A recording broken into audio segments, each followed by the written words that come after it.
Assalamualaikum warahmatullahi wabarakatuh.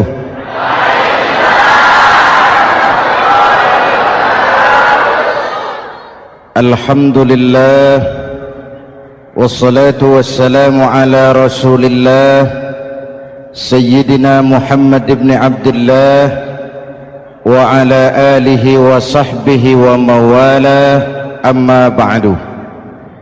Saudara-saudara kaum muslimin di seluruh tanah air, hari-hari pada minggu akhir Ramadan kita bersama-sama menyaksikan sebuah fenomena tentang pindahnya kegiatan umat dari masjid ke pasar, dari masjid ke terminal, dari masjid ke stasiun, dari masjid ke bandara. Apa boleh buat, itulah wajah kita, bahwa lebaran artinya mudik, bahwa lebaran artinya baju baru dan makanan. Lebaran berbeda dengan Idul Fitri. Lebaran adalah tradisi yang setiap kita boleh ikutan. Siapa saja boleh ikut lebaran, tapi tidak tiap orang bisa merayakan Idul Fitri. Mau puasa atau tidak puasa, boleh lebaran. Tidak dilarang sama petugas keamanan. Mau ibadah Ramadan atau tidak melaksanakan ibadah Ramadan, boleh ikut lebaran. Tapi tidak berarti merayakan Idul Fitri, karena selalu ada kos dari apa saja yang kita lakukan. Saya mau cerita, mau dengar nggak? Ada dokter gigi, dokter baru. Satu sore praktek, pasiennya 4 orang nunggu duduk jejeran. Dipanggil pasien pertama, diperiksa, berlubang giginya, dicabut tanpa dibius. Namanya dokter baru. Pasien ini teriak, aduh sakit dok, tidak kuat, sakit. Teriakannya keras sekali. Pasien yang 3 orang yang nunggu gemeter, lari semua. Selesai dicabut, diobati, selesai, tanya, sudah selesai dok? Sudah mas. Berapa biayanya? 200.000. Loh, biasanya kan 50.000, kok 200.000? Biasanya sih memang 50.000, tapi siapa suruh kau teriak? Yang 3 lari.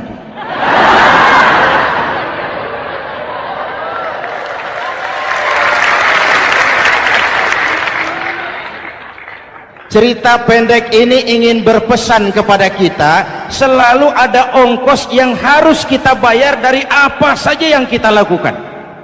Mau ibadah atau tidak, mau jadi orang baik-baik atau jadi bajingan paling tengik, mau berbuat salah atau berbuat soleh, selalu ada kosnya, selalu ada ongkosnya. Kita bicara kembali kepada fitrah, Idul Fitri. Bagaimana caranya? Pertama, saya ingin mengutip bagian pendek dari ayat 185 Al-Baqarah. Walitukmilul iddata walitukabbirullaha ala ma hadakum wala'allakum tashkurun. Ada 4 hal dari cuplikan ayat pendek ini. Pertama, walitukmilul iddata, hendaknya engkau sempurnakan jumlah bilangan hari puasamu. Berpuasa sebulan penuh. Sebulan penuh itu bisa 29, bisa 30. Pak, kalau beda pendapat bagaimana? Ada yang lebaran tanggal 5, ada yang lebaran tanggal 6. Hadirin, bagi yang punya kemampuan berijtihad, silahkan melakukan ru'yatul hilal. Bagi yang tidak, lebih aman ikut pesan Nabi. Apa pesan Nabi? Fa iza ikhtalaftum fa alaikum bisawadil a'zam ma'al haqqi wa ahlihi. Kalau kamu berbeda pendapat, ikut golongan terbanyak yang benar dan ahlinya. Jadi walaupun banyak, kalau tidak benar dan bukan ahlinya, tidak usah ikutin. Banyak benar dan ahlinya. Contoh, 100 insinyur berbeda pendapat dengan 10 kiai tentang doa kunut. Yang diikuti pasti 10 kiai, bukan 100 insinyur. Betul?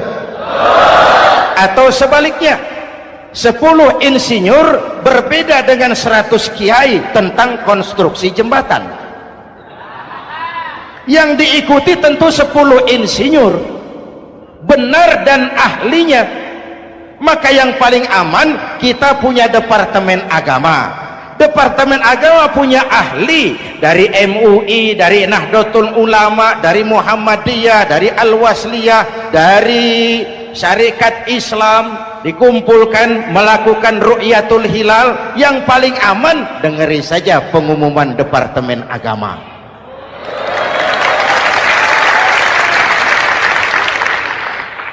Tapi tetap menghormati mereka yang meyakini 1 Syawal jatuh pada tanggal 5. Beda boleh, marah jangan.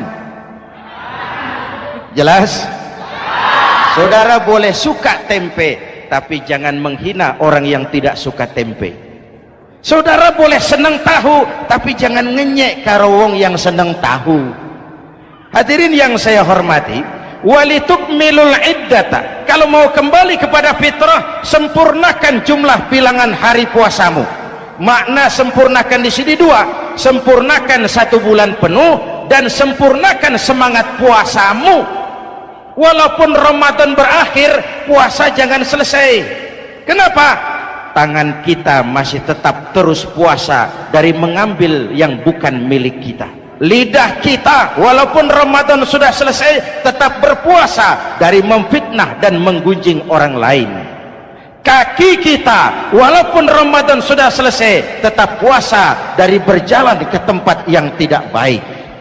Perut kita tetap berpuasa dari kemasukan barang-barang yang haram. Sempurnakan semangat puasamu. Sikap disiplin, sikap jujur, merasakan kehadiran Allah dekat dalam hidup. Nih contoh ringan, tadi waktu asar dan zuhur saudara sholat apa tidak? Sholat. Waktu sebelum sholat kan berwudu, ketika berwudu kan berkemur. Umpama waktu berkemur itu saudara korupsi, sedikit saja airnya saudara minum, saya yakin jangankan petugas keamanan, teman wudhu sebelah pun tidak akan tahu kalau waktu berkemur saudara korupsi.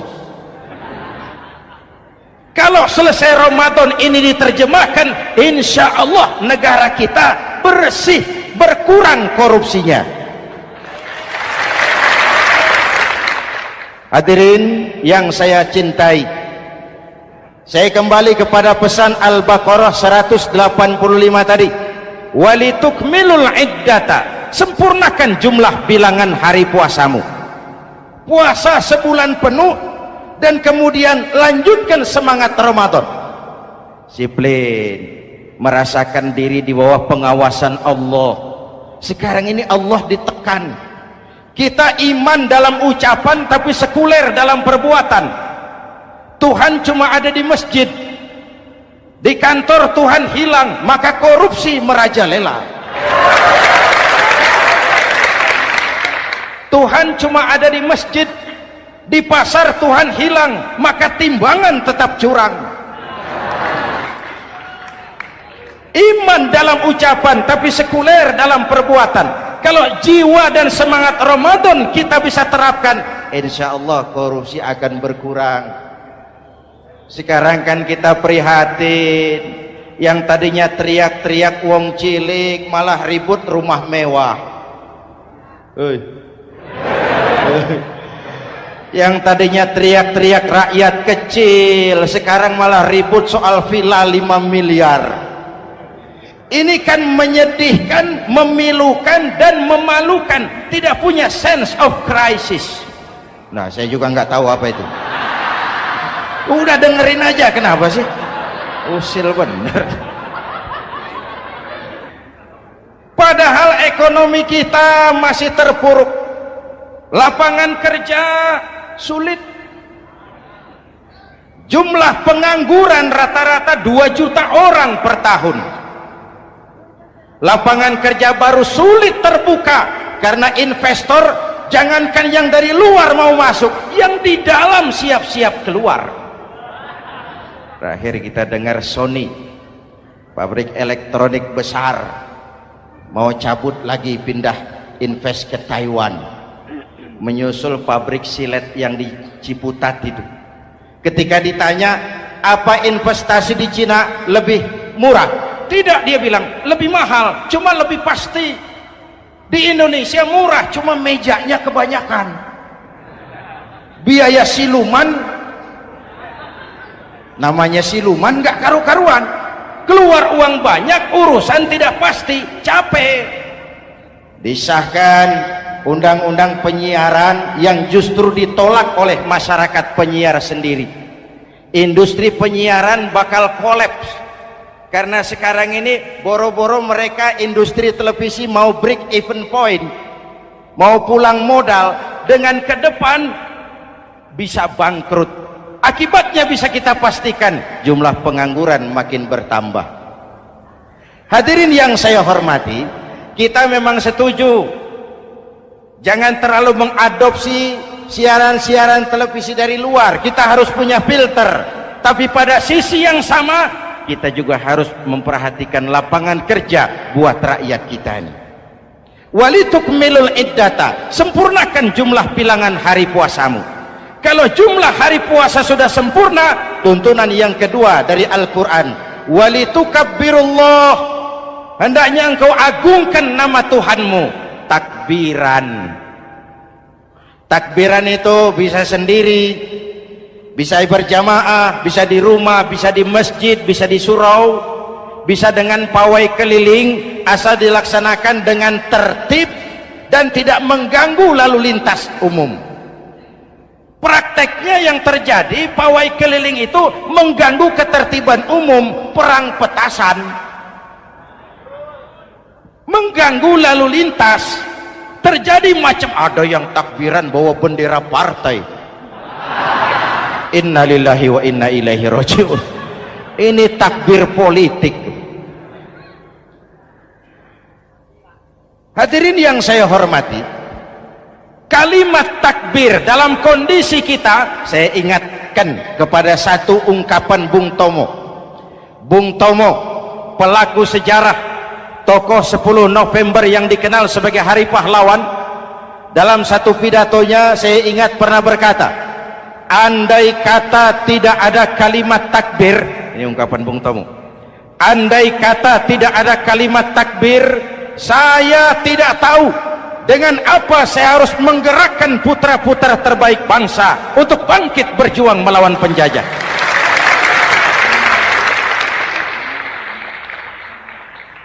Ketika Allahu Akbar itu londo, kelihatannya kecil, meriam nggak meleduk. Dahulu orang-orang tua kita cuma ada 2 kata, merdeka atau mati. Tidak berpikir nanti kalau menang dan merdeka saya jadi wali kota di mana.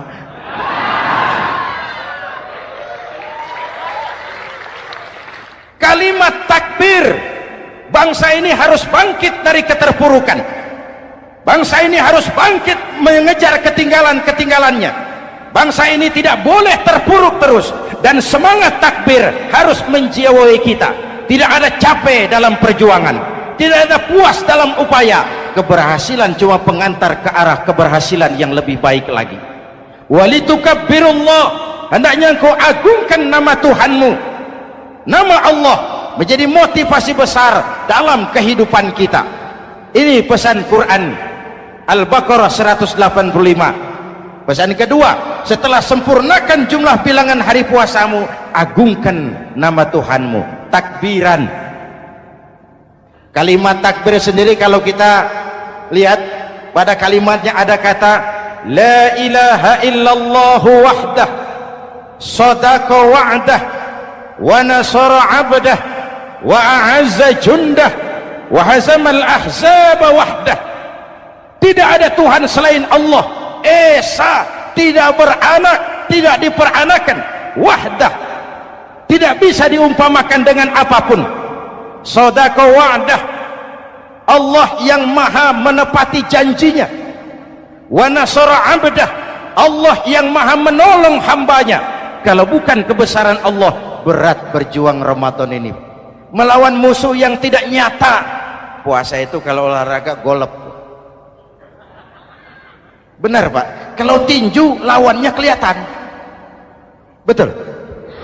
Sepak bola musuh kelihatan, bulu tangkis kelihatan, golf siapa musuhnya? Itulah puasa, menghadapi musuh yang tidak kelihatan. Itu lebih berat daripada perjuangan mengangkat senjata, lebih berat daripada berjuang mengorbankan harta. Tapi kalau di bulan Ramadan saja Rasulullah menang dalam perang Badar, itu harus jadi sumber motivasi. Dengan kalimat takbir, dengan keagungan Allah, bangsa Indonesia harus bangkit dari keterpurukan. Ibu bapak hadirin yang saya hormati, jadi bukan akhir Ramadan lalu sibuk beli baju. Boleh, tapi bukan itu yang utama. Laisal id bilibasin jadid, walakinnal id bita'atin yazid. Idul Fitri bukan pakaian baru. Idul Fitri adalah ketaatan yang meningkat, yang telah ditempa, digojlok, digembleng oleh Ramadan. Jadi kalau Ramadan rajin baca Quran, lalu selesai Ramadan sayonara Quran, latihan tidak berhasil. Ramadan rajin ke masjid, selesai Ramadan selesailah ke masjid. Awal Ramadan full house sampai ke halaman, akhir Ramadan cuma imam berdua tikar. Masjid kembali senyap, padahal masjid adalah pusat kegiatan umat. Saudara lihat dari sejarah, ketika hijrah ke Madinah, Rasul singgah di Kuba. Apa yang beliau lakukan? Membangun masjid. Ketika sampai di Madinah, kesibukan pertama beliau apa? Mencari rumah dinas? Bukan. Kesibukan pertama beliau mencari lokasi di mana membangun masjid. Isra dan Mi'raj, perjalanan besar dimulai dari masjid ke masjid. Ini indikasi masjid memang merupakan pusat kegiatan umat. Umat Islam dengan masjid seperti ikan dengan air, tidak boleh pisah. Ada ikan yang tidak betah di air? Ada. Ikan mau modar. Kalau umat sudah mulai menjauhi masjid, jiwanya yang akan mati. Kalau jiwanya mati, jasadnya masih hidup, itu namanya bangkai berjalan. Walitukabbirullah, engkau agungkan nama Tuhanmu. Takbiran, setelah berjuang penuh membina takwa, mengharap ridho, mengendalikan nafsu. Ingat loh, puasa itu bukan menghilangkan nafsu, mengendalikan, menempatkan pada tempatnya. Manusia tanpa nafsu bukan manusia, tapi manusia yang disetir nafsu turun jadi binatang, bahkan lebih rendah daripada binatang. Puasa ini menempatkan nafsu di tempatnya. Hai laki-laki, kamu nafsu sama perempuan? Betul Pak. Perempuan suka laki-laki? Betul Pak. Boleh lewat sini, lewat pintu yang disebut nikah. Ini nafsu disalurkan lewat pintu yang disebut nikah. Jangan seperti ayam kawin tiap malam, nikah tidak mau.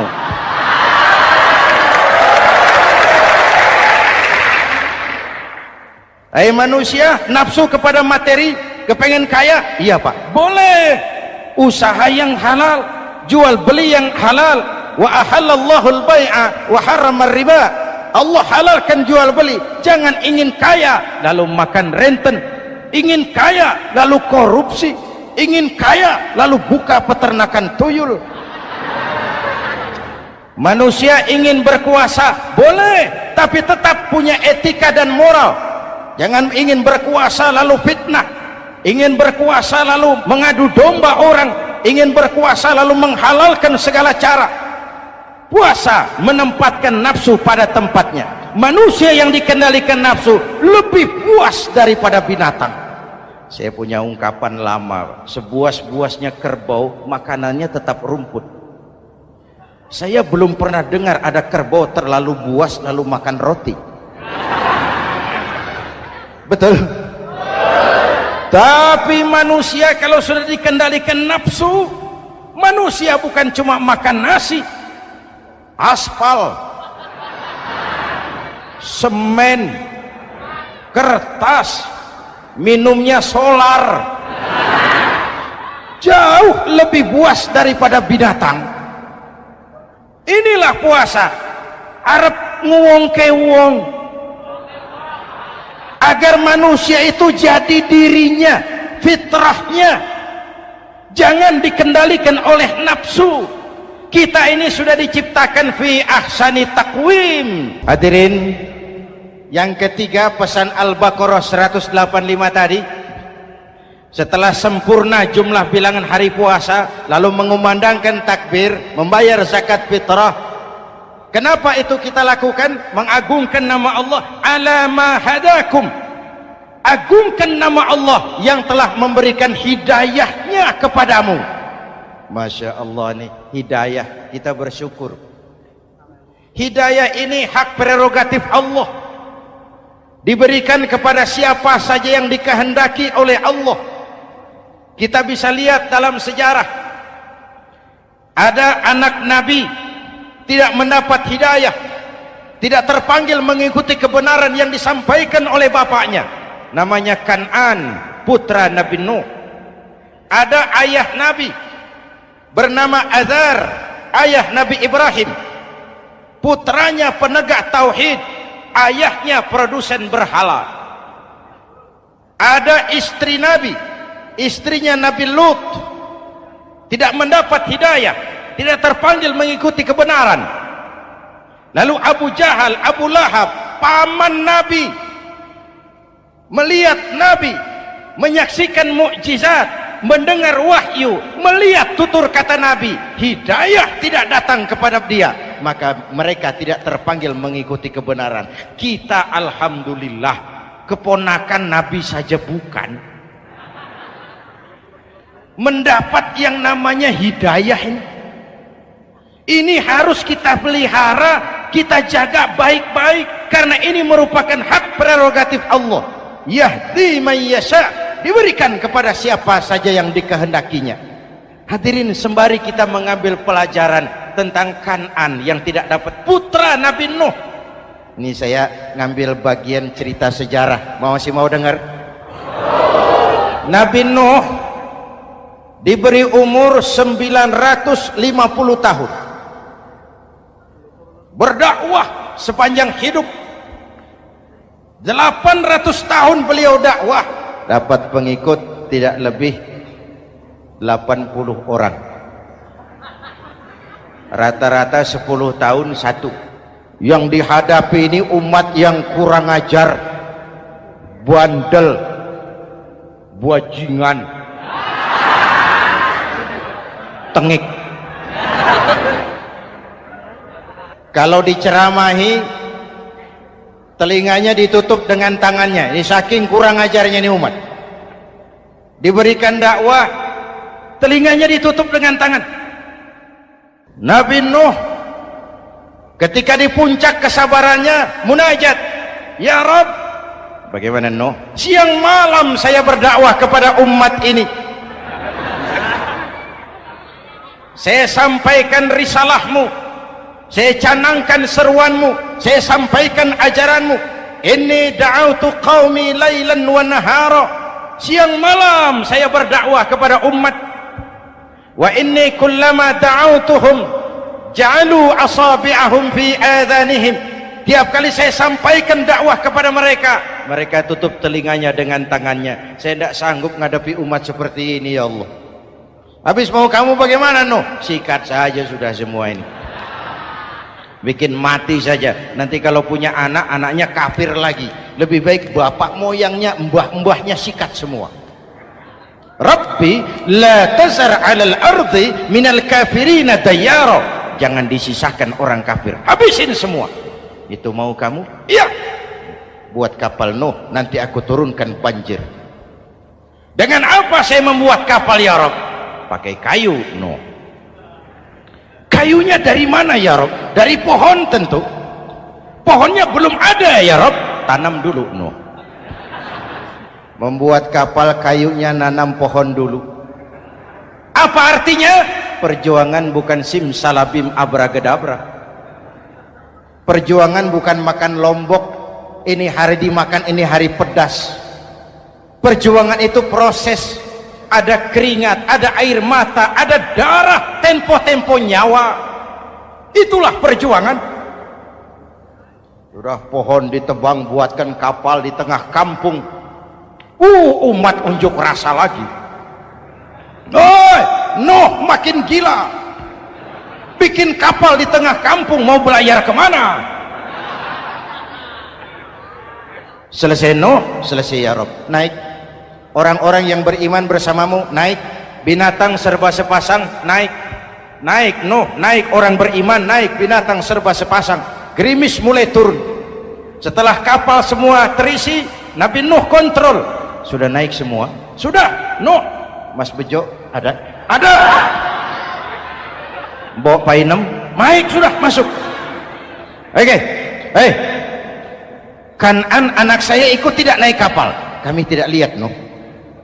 Turun ke bawah. Ada Kan'an. Kami tidak lihat Nuh. Naik ke atas buritan. Kelihatan Kan'an tidak ikut naik kapal. Kumpul bersama orang kafir di daratan. Inilah potret kehidupan. Kumpul dengan orang-orang kafir. Berapa banyak anak-anak kita tidak mau ikut orang tuanya ke masjid, kumpul dengan orang-orang kafir di tempat maksiat. Nuh karena sayang kepada anak, dari atas kapal memanggil, ya bunayyar kam ma'ana. Ya, ini bahasa orang manggil Pak. Kan'an, kesini nak, naik kapal sama papi. Ini terjemahan bebas. Jawab Kan'an di bawah, tidak mau Pak, saya di sini saja.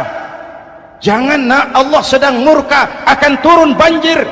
Kalau datang banjir Bapak, sa'awi ila jabalin ya'simuni minal ma'. Saya akan naik ke gunung tinggi yang bisa menyelamatkan saya dari banjir. Kan'an naik ke gunung tinggi, gunung pun tenggelam dihantam banjir. Dalam puncak kepedihan, Nabi Nuh akhirnya sadar, ya Allah, kalau orang kafir tenggelam memang saya yang minta, tapi Kan'an kan anak saya. Nuh, anggap Kan'an bukan anakmu. Wa innahu amalun ghairu salih. Nuh sadar, akhirnya bilang, ana urid wa anta turid wallahu fa'alun lima yurid. Aku punya kemauan, kau Kan'an punya kemauan, Allah juga punya kemauan. Kemauan Allah lah yang akhirnya jadi kenyataan. Nek sekarang juga kita ngadepi musim banjir. Bukan banjir air saja, banjir peradaban-peradaban yang masuk ke negeri kita. Banjir maksiat, banjir munkarot. Kalau kita sudah ke masjid, kita sudah naik kapal. Tolong kontrol anak-anak kita. Tolong kontrol tetangga kita. Ayo naik kapal, banjir.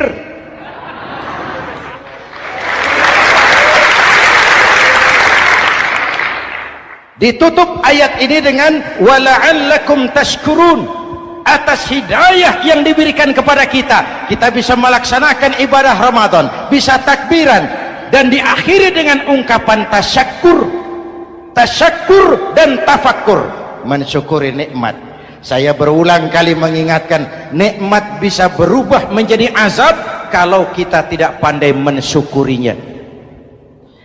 Bayangkan Pak, tahun 87-an kita itu jadi negara yang berswasembada pangan. Beras kita cukup untuk rakyat kita. Sekarang kita jadi pengimpor beras terbesar. Kita beli beras ke Vietnam, kita beli beras ke Thailand, ke ke negara-negara yang lebih kecil dari kita. Kenapa? Karena sawah kita tanami gedung dan beton. La in syakartum la azidannakum wa la in kafartum inna adzabi lasyadid. Kalau kamu bersyukur, aku tambah nikmat. Kalau kamu ingkar, tidak pandai bersyukur, awas, azabku pedih. Maka ungkapan saya, orang kaya bisa masuk surga karena hartanya, orang kaya bisa masuk neraka juga karena hartanya. Syukur apa tidak syukur? Pejabat bisa masuk surga karena jabatannya, pejabat banyak yang masuk neraka juga karena jabatannya. Syukur apa tidak syukur?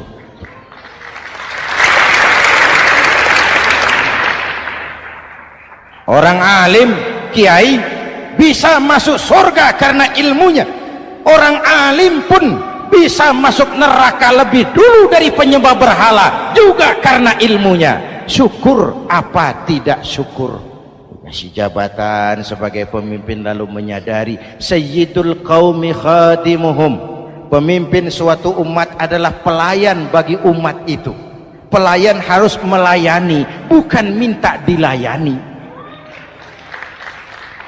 Selama ini kita memandang jabatan itu jalan pintas menuju kaya. Jabatan itu artinya kekuasaan dan fasilitas, maka yang lahir rampok-rampok baru.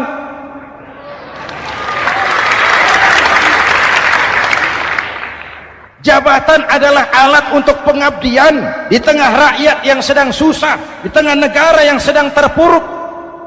Kita memerlukan pemimpin-pemimpin yang sadar sayyidul qaumi khadimuhum. Pemimpin suatu kaum adalah pelayan bagi kaum itu sendiri. Ibu bapak hadirin yang saya hormati, dengan mensyukuri itu maka makna Idul Fitri meresap kembali kepada fitrah kita sebagai manusia. Fitrah kesucian. Secara sederhana orang gambarkan kembali kepada fitrah seperti bayi baru dilahirkan oleh ibunya, bersih, suci, tanpa dosa, lantaran sudah dibersihkan oleh ibadah Ramadan. Tapi para ulama khalaf ada yang mengartikan fitrah itu kecenderungan kepada kebajikan, kecenderungan kepada kebaikan. Itu juga fitrah. Kembali kepada fitrah manusia, kecenderungan untuk berbuat baik. Kita lahir bayi tidak punya dosa, betul? Tidak ada dosa warisan dalam Islam. Kalau harta warisan ada, dosa warisan tidak. Karena itu dalam Islam juga tidak ada penebusan dosa. Kalau dosa bisa ditebus dengan uang, tentu Menteri Keuangan nomor 1 masuk surga.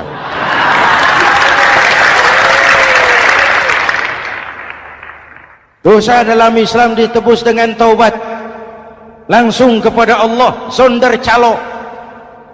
Hadirin yang saya hormati, kembali kepada fitrah seperti bayi baru dilahirkan oleh ibunya, bersih, tidak punya dosa kepada Allah lantaran sudah dibersihkan oleh ibadah Ramadan. Soalnya kemudian kita kan tidak hanya bersalah kepada Allah, kita ini juga bergaul dengan sesama manusia, betul? Sebuah hadis, sahabat ditanya oleh Rasul, atadruna manil muflis? Saudara-saudara, tahu kamu siapa orang yang bangkrut? Oh Rasul, orang bangkrut yang tidak punya uang, orang bangkrut yang tidak punya harta. Salah kata Rasul, innal muflisa min ummati, yang bangkrut dari golongan umatku, yang besok di hari kiamat datang menghadap Allah dengan membawa pahala solat, membawa pahala zakat, membawa pahala haji, membawa pahala sedekah pada satu pihak. Sementara pada sisi yang lain sebelah kiri, orang ini juga datang membawa kesalahan karena pernah mencaci maki orang, pernah memfitnah orang, pernah memakan harta orang dengan cara yang zalim.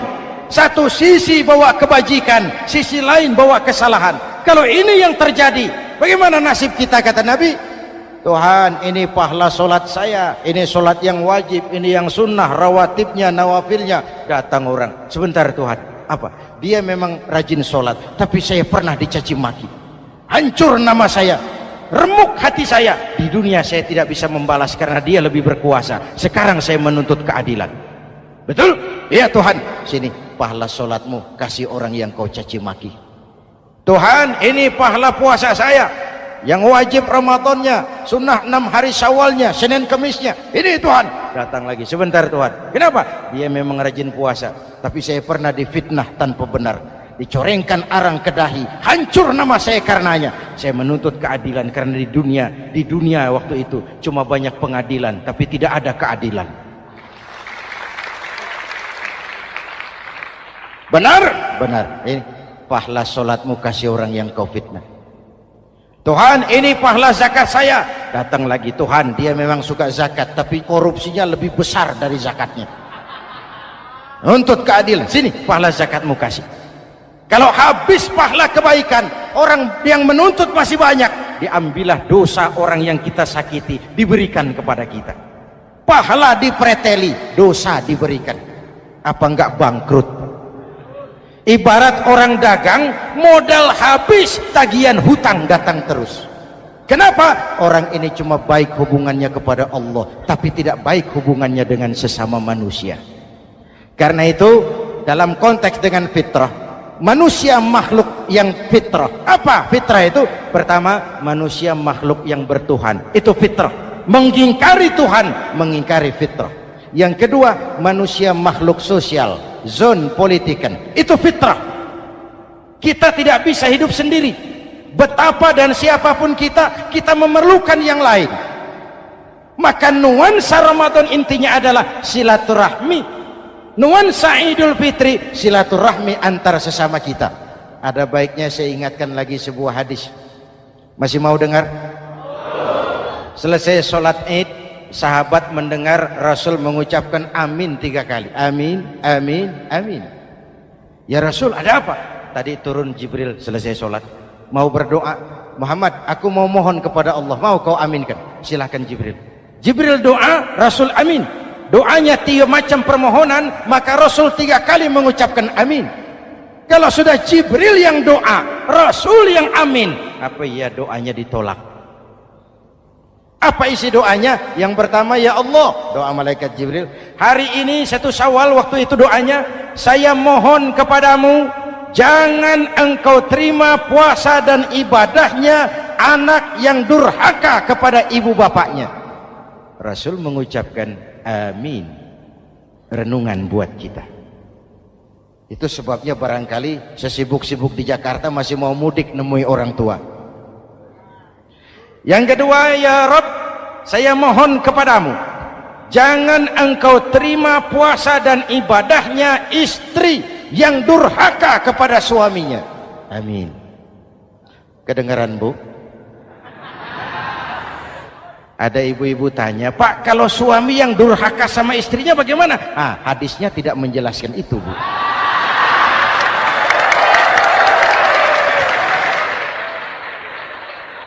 Lo menang sendiri.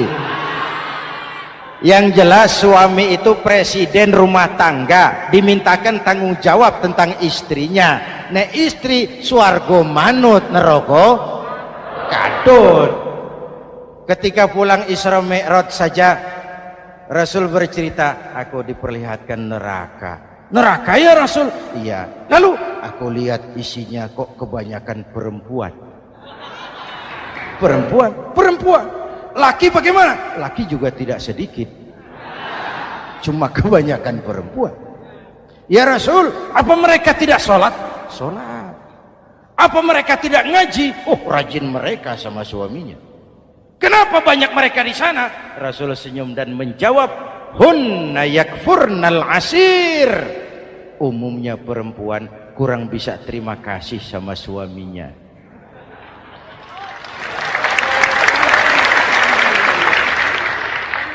Ini penyakit turunan. Oi, ngaku oi. Lalu yang ketiga, ya Allah, hari ini saya mohon kepadamu, jangan engkau terima puasa dan ibadahnya muslim yang tidak mau memaafkan sesama saudaranya muslim. Memaafkan lebih berat daripada meminta maaf, tapi memberi maaf lebih mulia daripada meminta maaf. Inilah nuansa mengembalikan semangat saling menghargai, saling mencintai, keutuhan, kerukunan, dan kedamaian. Sudah capek kita rakyat dengan konflik, sudah capek kita dengan mengedepankan perbedaan dan bukan persamaan. Sudah waktunya kita berbeda tapi tetap bergandengan, tetap bersama menyongsong hari esok yang lebih baik. Mintalah ridho ibu bapak, suami kepada istri, istri kepada suami, dan memaafkan sesama saudara muslim sehingga kita benar-benar kembali kepada fitrah. Terima kasih dan mohon maaf, semoga ada manfaatnya. Usikum wa nafsi bitaqwallah. Wassalamualaikum warahmatullahi wabarakatuh.